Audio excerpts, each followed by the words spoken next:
Welcome to the Car Sim and Race Driver Show, presented by Hugh Hattrick.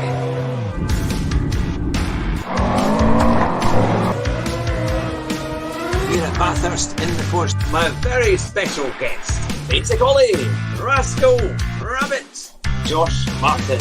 It's great to have you back on the show.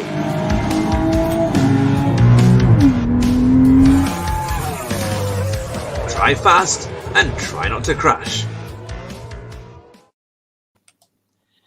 Good evening, everyone, and welcome to the Car Sim and Race Driver Show. And we have two special guests for you today. We have Riley Phillips and his father, Andy Phillips. Welcome to the show. Hello. Thank you. It's great to see you tonight. Now, last week you weren't quite able to make it, but you're in full health and able to make it tonight, which is fantastic. Now, Riley, you've got an amazing motorsport story to tell, and it all starts with when you started go-karting. Now, your father had gone into it a little bit last week, but we're wondering if for things that may have been possibly missed, what was it like starting out go-karting at such a young age, and what was the real difference that it made to your life? I started karting at quite a young age, so I was about 7, wasn't I? I think nearing 8 when I first had a proper go in a go-kart, and it was, I remember just loving it so much because it was kind of me doing that, and there was other people to compete against, and I was always super competitive, really, and I always wanted to win, although that wasn't quite what I was thinking when I was kind of doing those first laps in a proper car. But kind of, before that, I'd done a little bit of practice, I suppose you'd call it, a little bit of sim racing on my dad's simulator. And I enjoyed it. So my dad and my mum decided to give go-karting a go and see if that was kind of similar, and I did. It was really enjoyable. We carried on doing it, didn't we? So we bought the first kart when I was 10. We did a few sessions of kind of arrive and drive stuff before we actually plummeted in and bought a kart. So. Yeah, I wanted to make sure that it was so the right thing. You were 9 when we bought your first kart. I don't think I started still 10, did I? But exciting. I remember your father's great phrase from last week of when you got your kind of go-karting experience and the talent spotters were there and they said, your son can do this. And that was when you thought, oh, this is going to cost you. This is going to... It's just oh no, not this. But no, it was, I loved it. And so, luckily my parents saw that and decided, this is what he wants to do. The first year we went to, we did one track, did we? What did we do too? We did NKRA as well, really. First year of Hondas. Oh, was it? First year? Okay. Yes, we did one main track, which was Clay Pigeon in Yeovil. And it's quite a short track, but it's got lots of technical corners. And the competition there was quite good, actually. So there were several other novice drivers along with me. And we actually got trophies for first place novice and second place novice. So I walked away with a few of those, which was, awesome. You tip up, you kind of finish mid-pack. You think you've done, that was a fantastic day. And then to top it off, hey, look, here's a first place novice trophy, because you beat the other people who kind of are just starting like you are. And that was fantastic. So kind of got hooked on that winning piece of silverware, really. And how did you find, because it's a competitive field, was it a real battle to kind of race your way through the field, or was it something that you kind of thought, actually, no, I'm definitely quicker than these guys, I can do well here? It was certainly tough. A couple of those drivers were really fast, but we did quite well, and I was happy come the end of the day, whether it was first in the novice or fifth in the novices. I'd had fun going karting, and that was my kind of enjoyment that I got for the first year and a bit, probably. And when you first started out, did you have a kind of racing move that you like to pull? Did you kind of practice some kind of overtake that you thought, this was what I can do, this is what they're going to know me for? Later on, I got told that it was a bad idea, but I really liked going around the outside of people. So you never saw it coming, really. Just outbrake them, and then hello, I'm on your outside. And by the time they'd realised I'd be past them, all the team bosses when we were moving up inside. Yeah, they were all just like inside because you'll get taken off, and I just never did. It was spectacular when it worked. Yeah. Well, that's it. All the big tracks have done it, haven't they? I remember Mansell overtook Berger going round. It was at the Paratalda in Mexico on the last corner of the last lap. And the few people have done it at Suzuka as well, haven't they? They're going into the first corner, they go on the outside and come round. And I'm sure you'll be able to show them what to do with that one. But no, that's the thing. And what was kind of your first kind of epic battle on the go-karting kind of circuit that you remember? First kind of epic battle. It would have been probably after cadets, so moving up into Rotax, which is a two-stroke engine, so it's much more powerful than the cadet class. And it was just the day that we were at Clay Pigeon again in Yeovil. We'd been there for 2 or 3 years by that time, so I knew the track really well. And it was tough competition as always, and I just kind of thought that day, well, I'm going to win today. I don't know what it takes, but I'm going to do it.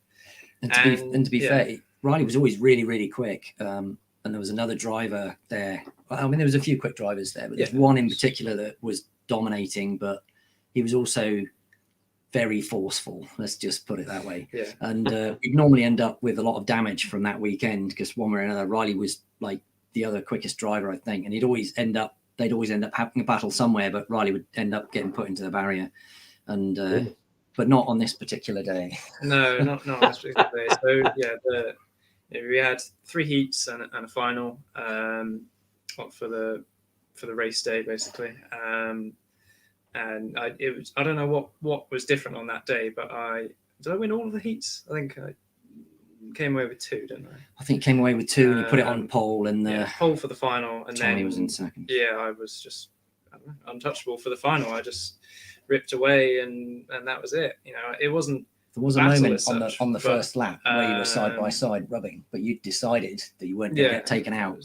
It was the heats and the bits before that, that kind of decided, right, that this is actually going to work. And obviously, heats you get random grid positions. So some of them were working way through the pack. Some of them you start near the front, and you don't have to do too much work. But that was probably the first kind of good battle that I was like, wow, okay, that was impressive, like even by my standards, So we took it down that day, and Riley announced, I'm going to win today, and we hadn't won at Clay Pigeon, and there was tough grid there, and I knew he'd have to beat this tough, hard driver, and I was like, I'm not going to say anything, but that's a tall order, and but he then. You just put your mind in a different mode, didn't you? And the first race was damp, so I changed the gearing on the kart to be damp gearing, and then you went through the next 2 heats, even when it was dry, with the wrong gearing on the kart, basically. But Riley just worked out where the kart was quick, so he was overtaking people in these other hairpin tight corners where people don't normally manage to pull it off quite like that, because the kart was accelerating a little bit quicker. And so he made the kart work, and then it came to the final, and then I was checking the kart over, normally check meticulously, and then I checked, and I was like, I've got the wrong gearing on here. So I was like, oh no, he's on pole, but he's been doing really well with this gearing. Do I change it? Don't I change it? Do I tell him or not? And I was like, right, I've got to change it back to the right gearing, and it'll all be fine. Changed it back to the right gearing, and then you were just too fast in the end and drove away. Generally for karts, we made a rule not to change things before the final. Just because if it was working before, then don't try and change it because it will probably be messed up. We never changed anything before the final. We got all our setup stuff done kind of during the heats for obviously different temperatures in the day and different weather and that kind of thing. Yeah. And so what is it that it's a kind of decision that you make when you decide that you're not going to be taken out by a particular competitor? And what do you think? How can you describe that? What is it that it is that makes you think, right, this time we're not going to be affected by this person? I mean, you just have to commit to the moves that you're going to do. So, you look down the track and you go, right, I'm going to catch him roughly at this corner. Where can I set myself up? Take a slightly wider line so I get a better run on the exit of this corner to take him into the next one. You have to plan that. And then when it starts happening, you have to go, right, okay, well, I planned it. Now it's time to do it, And it's just one of those things where if you do it half-heartedly, then you'll always end up on the worst side kind of thing. So you had to fully commit to a lot of the overtakes. Yeah. And did you find that as you did more, karting seasons, did you stick with the same kind of kart, or did you get faster ones every year as the kind of championships differed? Did you have to get kind of more and more powerful karts and things? Classes and stuff, obviously for different age groups. So the cadets that I was talking about earlier, that's 8 to 13-year-olds. And then after that, Mini starts from 11, doesn't it? Yeah, it's kind of it's not a free for all, 11 but to 15. generally, you group like 11 to 15-year-olds, which is quite a good big age gap actually, for variety. Those karts were much quicker than the cadet karts, which kind of designed to be slow and so you don't hurt yourself that much if you crash. The junior karts, I suppose you'd call them, they were quick. So you go cadet, mini, then junior, a class, and then it's seniors a little bit quicker again. Yeah. And the weight maximum or minimum weight rather goes up each time. And just because Riley was so big and tall, then we had to change class whenever quite he was early, old enough. Then we had to move. So I ended up being usually the youngest in that class, and there was, I was probably 12 maybe. There's these 15-year-olds with mustaches and stuff, and it's like, okay, well, what am I meant to do here? Yes. But yeah, it was all part of the challenge really, and going, okay, I can do this, and I did a lot of the time.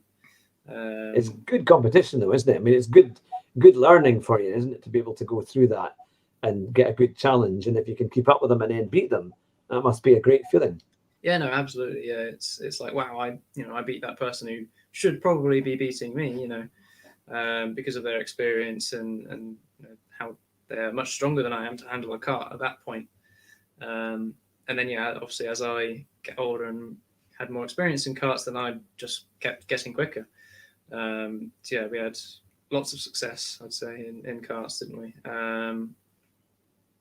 Karts was fantastic. Yeah. And your father had said a little bit last week about how you were able to take your go-kart to school one time and to show your friends what you were doing and things like that. That must have been quite a nice thing to be able to do and quite fun, because it shows your classmates what you do and your kind of passion for motorsport. What was their reaction when you brought your kart to school? Yeah, everyone has different hobbies. Maybe it's swimming, or maybe it's playing a musical instrument. Those are relatively easy to show off if you like. But to bring a kart into school and go, look, this is what I do. I can tell them about it, and they're like, oh yeah, okay, that sounds good, And then it's there in front of them, and they can sit in it, and you start it up, and then the sound, it's really loud. So they're all like, wow, that's amazing. That's really cool.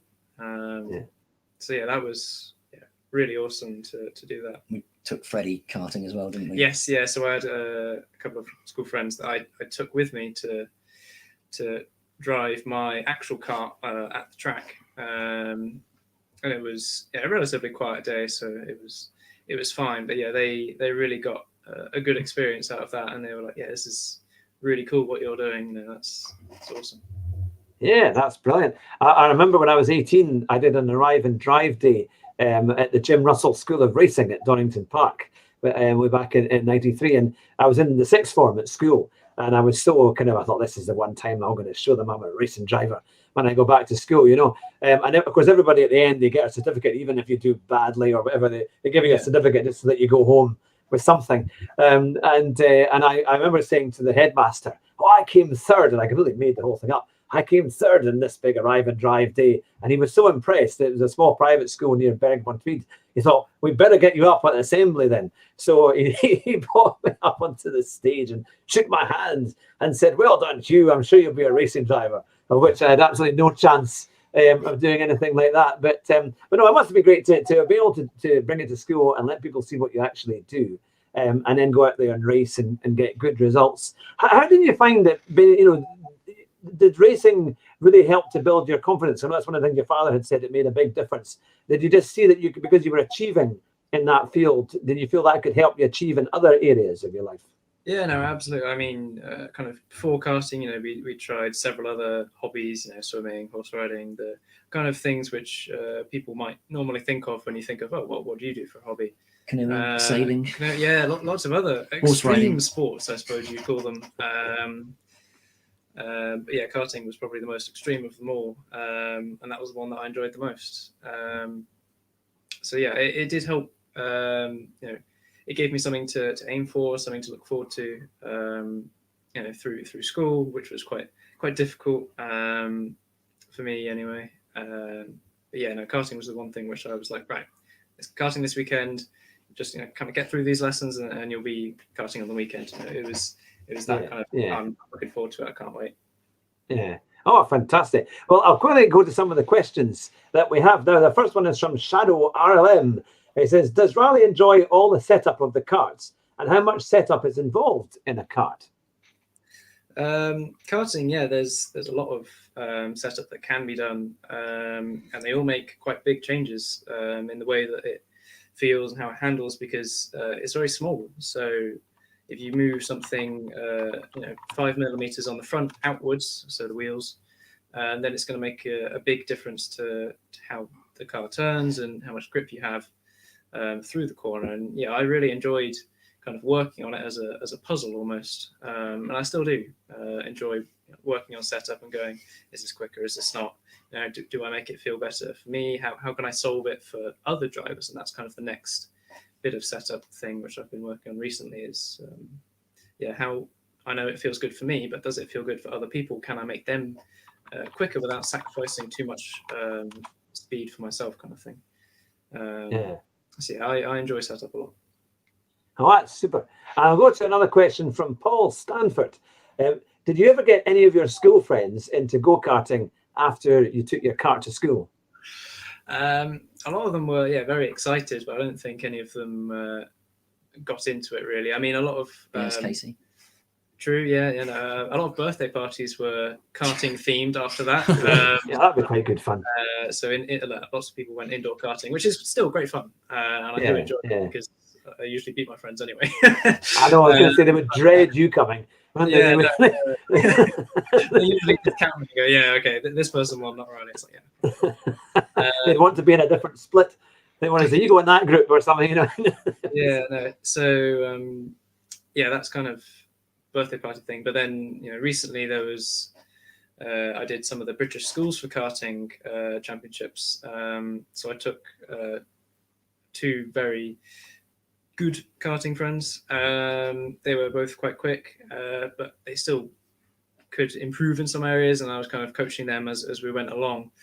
But they hadn't really been karting until you started taking them karting. Not really, no. They kind of done it before, because it's something that you can try maybe once or twice, but they hadn't got into it properly and understanding, right, this is how you should actually go quicker, and how to use the brake effectively and stuff like that. So it was quite a steep learning curve for them, but yeah, we managed to do really well. So we got through to the finals in the first year, did we? Got through to the regional finals in the first years, and then years after that to the finals. And then the year after that we got 9th, and then the year after that we came joint 3rd, didn't we? I think. So we had some really excellent results, and that's across the whole of the UK, all the schools in the UK that competed. We came joint 3rd in the last one. So I was really impressed and proud that my friends had improved so much that we'd been able to get to that kind of point where I was like, we're on the podium of kind of the best karting schools in the UK. There is also British Universities karting, which I'm attempting to do. Obviously with COVID, I haven't had a chance yet, but I say that we had a test day quite a while ago. That was great fun. It's probably the first time I've been in a proper kart for about 3 years. So I was beaten quite badly, and I was very sore afterwards. But I enjoyed it so much. So yeah. No, that's brilliant. Now we've got lots of people coming in. We've got Piers Stockton saying it's great to see you talking about your racing, Riley. And Andy needs to show you how to shave, though, buddy. That's what he says. Yeah, so I know Piers. He's a good friend. Yeah. Yeah, how do you answer that question? Eh? That's one there. But there's been one or two about your beard there. But I'll miss those. But from Shadow RLM, he says, "Does the fact Gene Hackman. Who's Hugh Jackman? You're going for that style. Well, Hollywood, eh?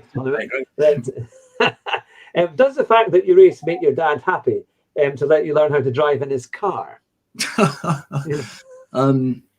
We talked about me crashing on the road, so we had you talked about that, many okay. yes, we had many talks before Riley went out onto the road about don't treat the track like a racetrack like I did, and you have the great privilege of having the opportunity to race on track and really put a car 110%. Don't do it on the road. It's a transportation system and stuff. So Riley's very sensible and drives very well on the road.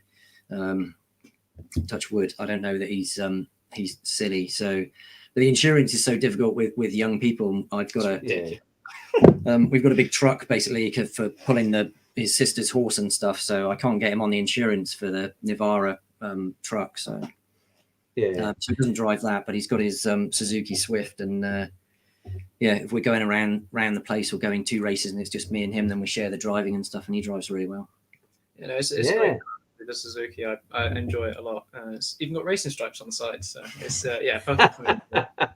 I remember my first car was a Ford Fiesta 1.1L from 1986, and it cost £500, and the insurance was £400, and that was third party. So if anything happened, I was just going to have to leave it in a field or wherever it would end up. But thankfully, I ran it for about 3 years without any incident, and I could afford to get comprehensive insurance after that. But no, it's a huge amount of money now to get young drivers insured. But it sounds like you're sensible on the road and things like that, which is really decent.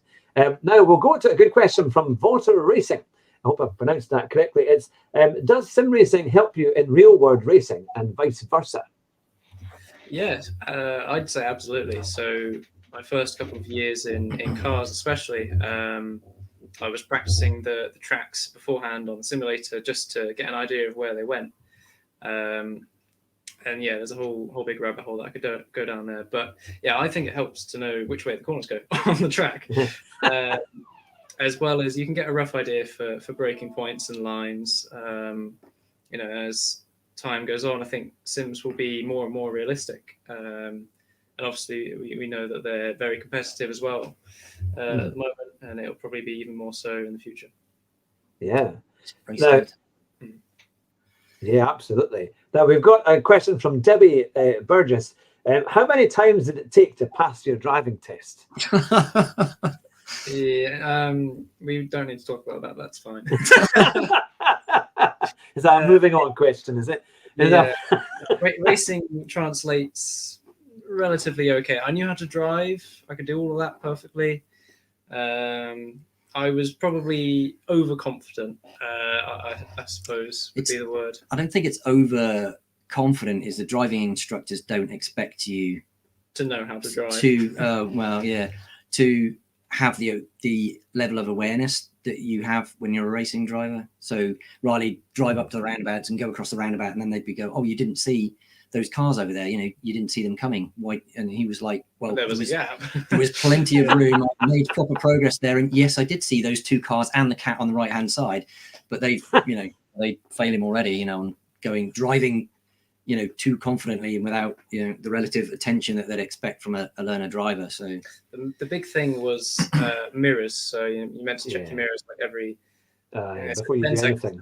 But they wanted me to visibly move my head. I'm like, well, I can just check with my eyes, and you're not really paying attention that much. So yes, I've checked them like 10 times, and the number plate for the car behind us is this, but you said I haven't checked them. So that was the annoying thing about driving tests, really. I didn't do that many lessons either. I did 4 lessons.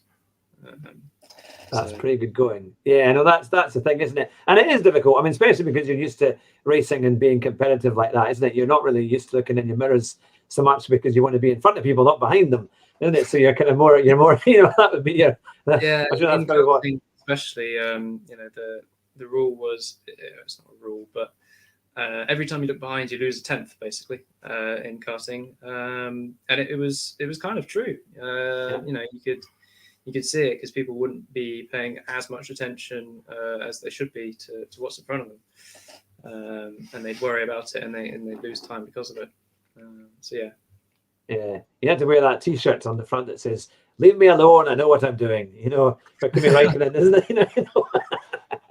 But no, that's great. So now kind of going into the Fun Cup, there'll be a lot of people watching tonight that maybe aren't quite aware exactly what that is. So what kind of car is it that you drive in the Fun Cup, and what kind of series is it all about? So Fun Cup Endurance Championship, I think it's called this year, isn't it? Is an endurance championship. So we have longer races than your normal race, I suppose. So they're 4 hours long. They're sometimes longer. There's driver swaps in there, pit stops and fueling and exciting things like that. But yeah, the car is essentially a glorified Beetle. It looks like a Beetle. It's got a rear wing, but underneath it's all kind of completely custom race car. So it's got fiberglass body shell and space frame chassis and that kind of thing. The only original part on it is the wiper motor from the Beetle, basically. Anything. It's got engine from Golf Mark II, I think. Yeah.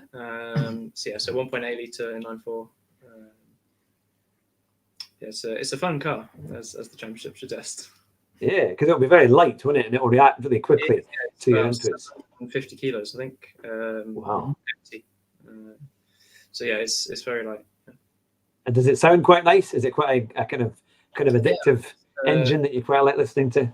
So the pistons are machined inside. It's got race headers on it as well, and a full race exhaust pipe. So yeah, it sounds great. We had a few incidents where the exhaust came off and it sounded like a V8, and I was pleasantly surprised.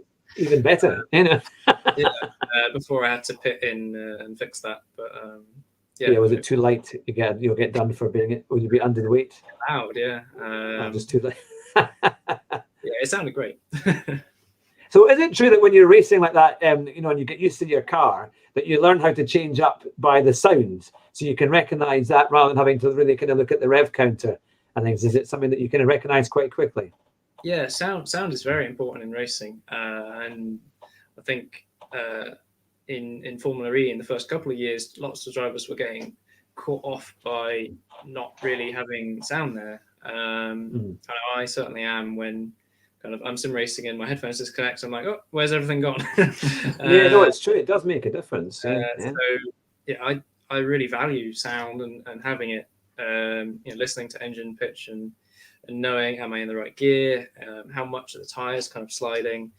That's kind of really valuable to have in sim racing and real racing as well. Hi, because I know that in Formula One for a while, I don't know if they still do it now, but there's a beep that goes through their ear when they're supposed to change up sometimes, isn't it? Or something in previous years they had done that just to remind them. But you kind of wonder how they do that in Formula E, because they can't hear anything, and yet they've got a sequential gearbox, I think, don't they, in it? Yeah, I have a few electric cars on the simulator, and it's very weird. It's very weird indeed. Yeah, because it's a high-pitched sound it sounds like a Hoover. Trying to think as to how do you recognise when to change up. But no, that's the thing. So what would you say is, if for somebody starting out in car racing, what would be your biggest tip that you think could help them kind of move forward in the field? It's a good question. Biggest tip, practice, seat time. Experience is super valuable in the first year, and just kind of learning as much as you can from other drivers. So listening to them when they kind of go through data, if you have any, and listening to driver lines and what they know already about that car and that track, is super valuable. So yeah, just kind of everything to do with experience. You just want to soak it all up, really. You can learn setup later, all of that thing. Just as soon as you know how to drive, then you can just drive around, setup issues and things like that. So yeah, I'd say just experience, really. So the driver, the time behind the wheel, and that kind of thing. And what's it like as well? Because I know that in most racing formula, you don't have anti-lock brakes. You've got proper manual brakes, and you have to do it yourself. Do you find that obviously that takes a little bit of getting used to, or because you've had all that experience in karting, that it's easy to know when the wheels are going to lock? It depends, really. I mean, karting, obviously we have just standard brakes, no ABS, so they can lock all the time if you wanted them to. And I really enjoy being able to kind of half lock the car and get it to go a little bit sideways just before the corner, so you have a little less turning to do. And in cars, it's kind of the same. The Fun Cup car is basically a big kart because it's so light. Mm-hmm. And yeah, obviously it doesn't have ABS on. But yeah, the kind of the sound and the vibrations that you get through the wheel, you can tell, right, am I locking up, am I not? Can I afford a little bit more brake pressure here or not, really? Some of the quicker cars on the simulators and stuff, ABS does help because you can just hit the brake and that's it, really. You let off as you get towards the corner to trail brake and things, but yeah, it helps to not lock up and go straight on or straight into the back of someone that you're following. So I think it certainly has its advantages in certain areas. It kind of depends what car you're driving, really. Yeah.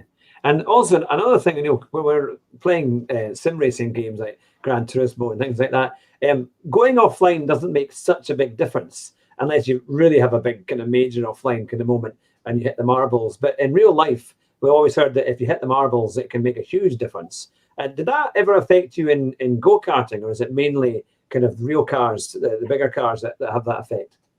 In karting, there's much less grip off the racing line because of people dragging grouse onto the track and obviously marbles and things. But in the wet, the outside line was quicker because the rubber, when it was wet, it kind of came oil in the track rose up, and then it makes the rubber really, really slippery. So the outside line where there wasn't kind of rubbered in surface was much quicker. So for karting, it kind of depended, really. What was it wet? Was it dry? And in some cases it could work, going around the outside and taking a slightly different line to set yourself up for an overtake on someone in front of you, if they were defending or whatever. In car racing, it's similar. You set yourself up, you try not to compromise your line too much. Obviously on the kind of outside apex of a corner, it's going to be too slippery, but if you go off wider first and then cut back, it's not massively different, really. So it depends where you do it in the track, but if you're at the apex and you're too wide, then you're going off, right? Basically, it depends. Through experience, tough you question. can learn. And in terms of because obviously you've come through go-karting and grown up with all this kind of motorsport, did you have any kind of heroes of motorsport that you kind of thought, I would like to be like them, or you kind of learn from particular people? I've followed Lando Norris quite closely and his career, so I've met him several times in my life. So we met him first when I think I was at Goodwood, didn't we? He was about 8 or 9. I know, he was about 8 or 9, were. He was very young, and I remember meeting him there, and he was kind of big in karting as a Super 1 star and all this. And his brother at the time was still racing and stuff, so he was kind of the main focus rather than Lando. But I met him several times at Autosport and things like that. Before he went to F1, it was the year before he went to McLaren. He was just kind of wandering about, and nobody really knew who he was. And it was incredible because I was like, "It's Lando, he's literally there."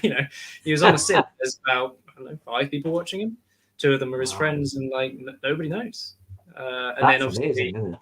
next year he was on the Autosport stage, talking about F1 and stuff, and everyone's there taking photos and getting autographs and stuff. So yeah, it's quite incredible, really. So yeah, I've been watching him quite a lot. That's great. Yeah, no, it's fantastic how those things happen. It just need to be there at the right time, and then it goes. You never know who you can meet. I think I've never been to the Autosport show, but it is always supposed to be very good. It's always one I would love to go to, because I think they get a lot of great racing drivers coming along, and of course now they do the stage as well, didn't they? Or for a while they had that live area where you can watch them do all sorts of things, rallycross and different things. So what would you like to see in your future in terms of motorsport? What would be your kind of next steps of, what would you like to try and go into for the next kind of series of motorsport? At the moment, I think that the aim is to get into GT racing for this year or next year, and just get more experience in different cars, really. Fun Cup's obviously gone super well. Second full year, we won the championship, so that was fantastic, really, that managed to happen. And this year, it's, well, you can kind of only drop back from where we were. So we'll see what happens for Fun Cup wise, but definitely want to get into GT this year and just kind of keep the momentum rolling and get some more experience in different cars. Yeah. And what's it like when you can speak to your friends now and say, you know what, yes, I'm a racing driver. Is it something that gives you? Do they take you seriously, or how does it work? Some of them know a little bit more about racing. Do take the mickey out of me a little bit. But yeah, the most common question I get asked is like, "Do you get paid?" Yeah, I'm like, well, no, not yet. I wish I was, but not yet. But that is one of the end goals is to be, or for it to pay for itself, really. So to be a professional. Yeah, that's the thing. Now, a lot of the guys watching today are all big kind of sim racing fans and gamers and do all sorts of kind of gaming and racing. You build sim rigs. So tell our viewers the kind of rigs that they can buy if they've got a bit of cash they want to burn. What can you get for them? I mean, it depends what you want. So the cheapest one that we do is 5,000, isn't it? And that kind of comes with everything you need. So computer, screens, steering wheel, pedals, seat, cockpit area. It's nice. It's a nice piece of kit. The top one we offer is 15,000. That's one we're currently building for someone. And that comes with like basically everything you will need. So it comes with all stuff that I mentioned before, a much more full kind of cockpit area. You can have triple screens if you want, virtual reality. It comes with the race car data, so the VBox Race Logic box, which is used in a lot of race cars to analyze data and lines and look at things on the car. Especially that it comes with that package, so you can compare your simulator laps to the real laps, and that's a very useful tool, which has come around recently, thanks to Julian at Race Logic. It's a very incredible program to go, okay, well, here's the sim lap, here's the real lap. What am I doing differently? And to narrow down this is what makes this sim, almost real, is that it's nearly perfect on the braking, the lines, and the acceleration and all that. It's incredible. Wow, that's the thing, and it is great fun when you see these kind of the bits of kit as you're talking about. It is something. So, do you have a particular brand that you quite like to use when you build your sim rigs in terms of like steering wheels and pedal kits and things like that? Yeah, so steering wheels and pedals at the moment, we get our stuff from Fanatec. I think they're a pretty solid option at the moment. There is more expensive ones that you can buy, more complex ones. At the moment, it's just Fanatec because it's basically plug and play with a few extra steps that you can tweak for kind of user experience and what they prefer, kind of how the steering wheel feels and the pedals and things like that. A lot of the more expensive wheels are very complex, and you can spend hours upon hours just tuning your wheel settings and stuff. So that would be things like Simicube and stuff like that. But I've heard that they're very good as well, but I'm yet to try one of those. Oh, that sounds great. So, what's been the most expensive piece of sim equipment that you've ever kind of had a go on that you thought, oh, I wouldn't mind one of those? You know, Uh, I've had a go on a few motion simulators that are worth 50,000 or so, which is a bit ridiculous, but they were good experiences. I wouldn't say the motion part helped me as such. It kind of put me off it as a driver. I prefer to keep sim racing and real racing separate, even though the line that kind of connects them is very vague anyway.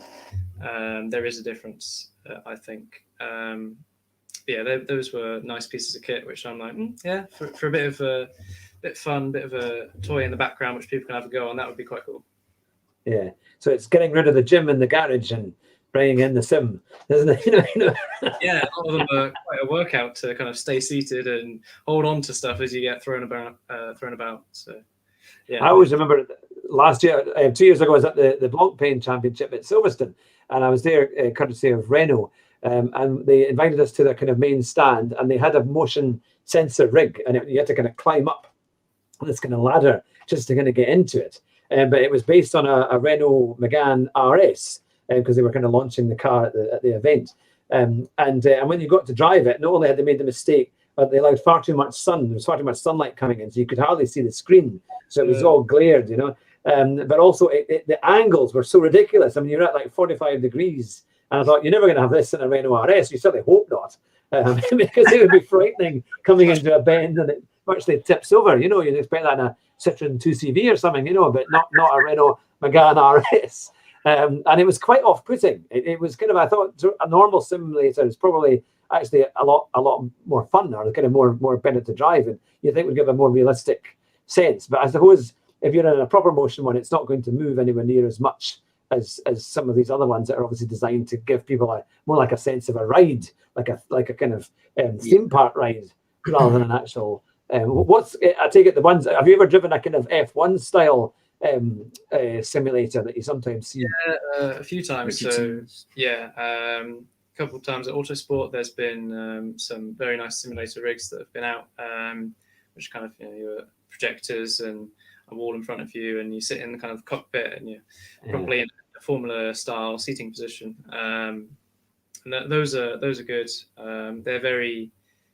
They're aimed at realism a lot more than the other simulators are. And a couple of times at training facilities as well. There's been those style of sims.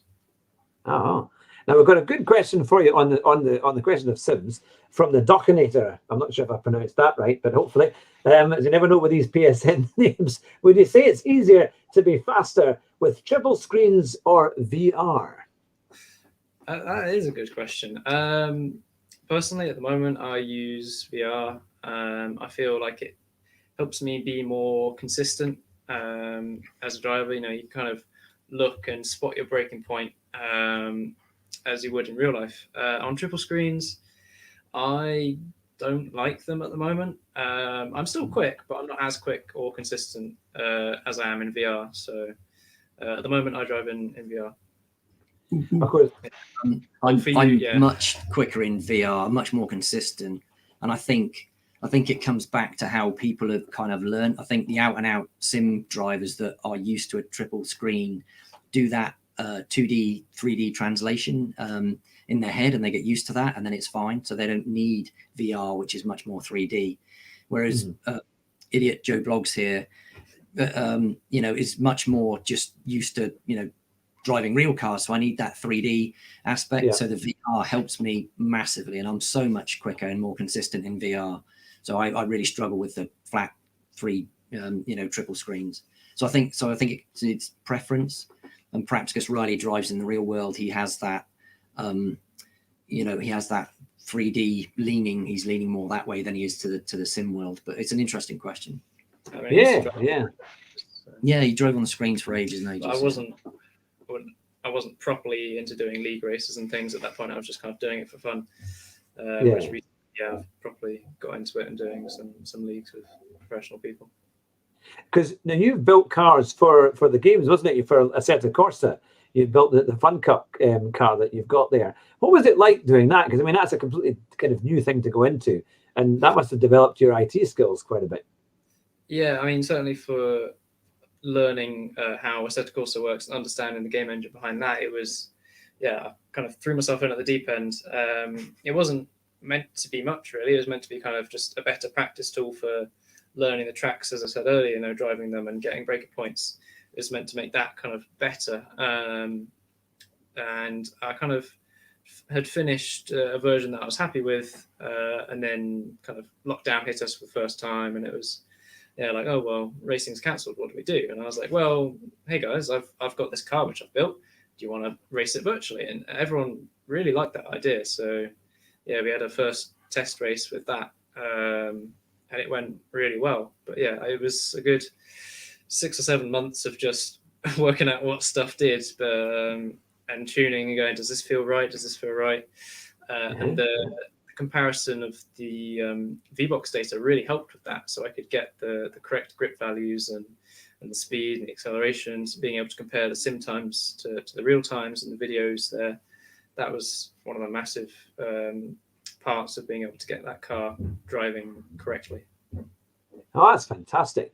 Now, if there was a car you could drive, a racing car that you would be a kind of dream racing car, what would it be? You can imagine opening the barn from the millionaire investor, and he says, right, pick one, and we'll get it set up ready for you, off you go. What would it be? What would be your favorite car you'd like to have a shot in?